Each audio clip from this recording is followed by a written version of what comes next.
Fear Street is a trilogy of horror movies directed by Leigh Janiak, released on Netflix within a week of each other, based on the book series by R.L. Stine. I was a fan of Stine's books as a kid, so I watched this too. And I remember Fear Street definitely stood out from the more popular and well-known Goosebumps series. This was the more hardcore version, the ones where people actually got killed. They were aimed at a slightly older crowd, so it felt like an R-rated tale that somehow found its way onto every elementary school bookshelf. And surprisingly, they did not tone this down. All three of these movies are rated R. They're actually probably more R-rated than the books that inspired them, considering the fact that they feature strong language and the occasional sex scene, which probably wouldn't fly in a young adult book. And even for the violence, I don't think any of them had anything like a certain scene in the first movie. If you've seen it, you know what I'm talking about. Which I guess kind of raises the question on whether or not this is going to reach that young audience. A couple years ago, Scary Stories to Tell in the Dark was able to push the PG-13 rating just enough for it to be appropriate for them, but also attract adults. This trilogy, maybe not so much. It's probably best for people who are at least as old as the high school characters in this movie, and, of course, probably its biggest audience, nostalgic 90s kids. Anyway, the trilogy blurs the line between movies and TV, with each of the three installments being a part of one overarching story. Even to the point where the first two end with a literal commercial for the next one, and the last two begin with a skippable recap of the previous installments. And these movies are good. They're far from perfect, but as a whole I think the trilogy works, particularly when each installment is viewed in the context of the others. And it gets better as it goes along. But still, every movie in here gets 3 stars. Just getting that out of the way now so you don't have to look at the same text every time I stop talking about each of the individual movies. Okay, now let's get into the actual films. First is Part 1, 1994, a somewhat underwhelming start. It takes place in the year, want to take a guess? And introduces us to the main cast that'll be the center of the franchise. It is about 2 small neighboring towns, Sunnyvale, a rich town with an unusually low murder rate, and Shadyside, a less rich town with an unusually high murder rate. Guess which one most of this movie takes place in? So it's believed that the murders are caused by a curse put upon the town by a witch by the name of Sarah Fear, subtle name by the way, who was hung hundreds of years ago, and now a bunch of teens accidentally incur the direct wrath of that witch. This is a sort of throwback to movies like Scream and every other slasher that came out around that time. Although it has a lot less self-aware humor, it still maintains that kind of feel. It also plays a lot of 90s music, and I mean a lot, particularly in the first half hour or so. They must have played like 50 songs there, and I mean there are needle drops that come right after other needle drops. Anyway, this is the weakest one here. It still has a few moments of entertainment and a few good kills, including that moment I vaguely mentioned before, but it also has bad dialogue and is overall cheesy.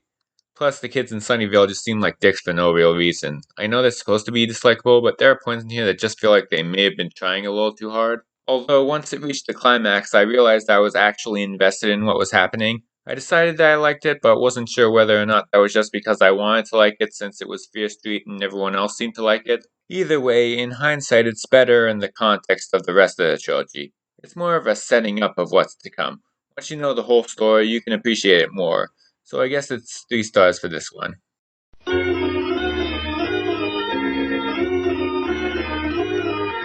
Is your school lunch making you sick? Is your little brother or sister driving you absolutely crazy? Gotcha! Then we've got just the thing for you. The Haunted Mask, the first video based on the best-selling Goosebumps books by R.L. Stine. Cool, huh? The Haunted Mask is all the fun and creepiness of a great Goosebumps story come to life. But it's too weird for words! And best of all, you can watch it over and over, anytime you want. Okay. The Haunted Mask, the first Goosebumps video ever from Fox Video.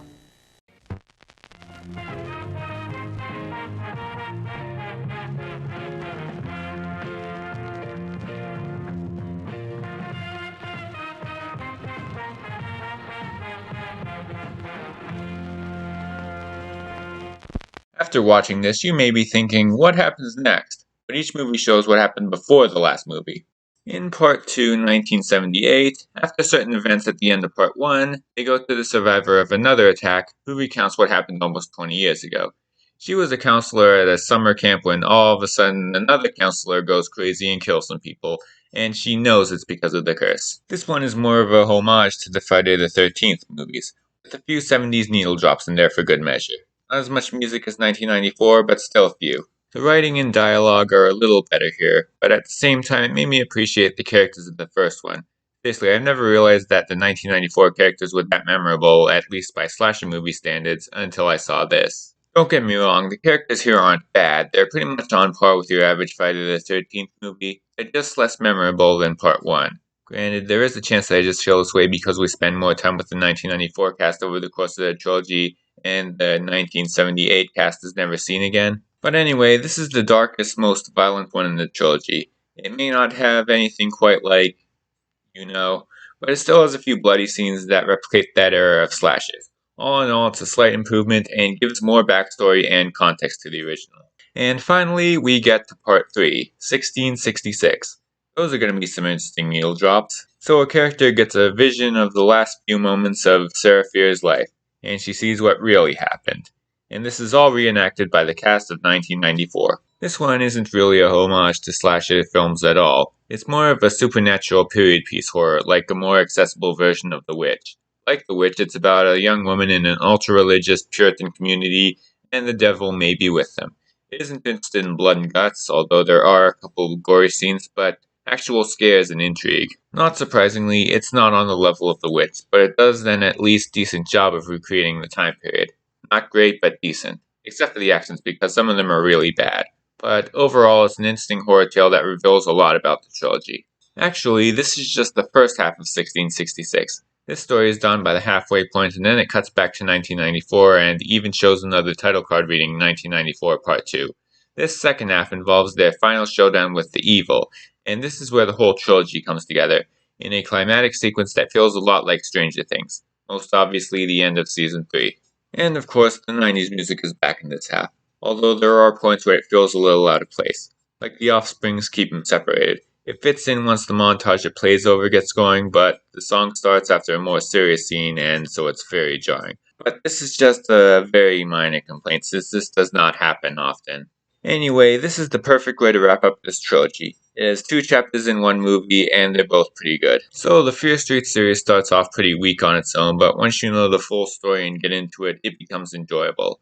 It's not perfect, but it's a decent slasher series with a more complex story and deeper lore than most other movies of its kind.